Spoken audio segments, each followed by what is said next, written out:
श्री स्वामी समर्थ माऊली. आज खूप दुःखद घटना घडलेली आहे महाराष्ट्रामध्ये. आज महाराष्ट्राचे उपमुख्यमंत्री अजितदादा पवार यांचं निधन झालेलं आहे. आज सकाळी ते बारामतीसाठी दौऱ्यासाठी निघले मुंबईवरून. जेव्हा विमानाची लँडिंग होती बारामतीमध्ये, तिथं अपघात झाला विमानाचा आणि त्यांचा आज मृत्यू झाला. खूप दुःखद घटना घडली आज. खूप सगळा महाराष्ट्र आज दुःखात आहे. एवढं झुंजार नेतृत्व आज ईश्वरचरणी गेला.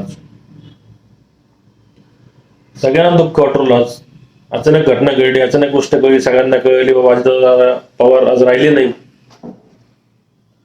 साहेब आज असायला पाहिजे होते, कारण की साहेब आम्हाला वाटत नव्हतं घटना घडून म्हणून. अचानक घटना घडली, सगळ्यांना दुःख वाटलं. सकाळी 8:30 ते 9 दरम्यान घटना घडली असेल मला वाटतं, कारण की न्यूज नुसार सगळ्यांच्या बाकीची न्यूज बघितल्या मी. तर ही घटना 9:30 किंवा 8:30च्या 9 दरम्यान घडलेली आहे. सगळा महाराष्ट्र दुःखात आहे यावेळेस.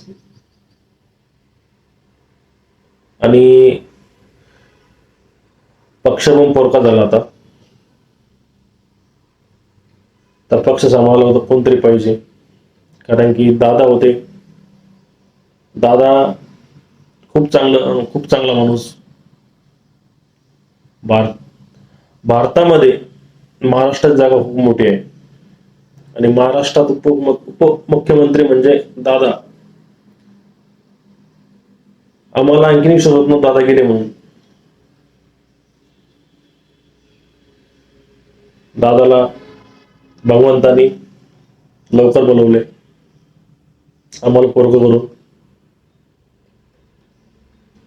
आम्ही सगळे दुःखात आहे, पुरा महाराष्ट्र दुःखामध्ये आहे. नमस्कार.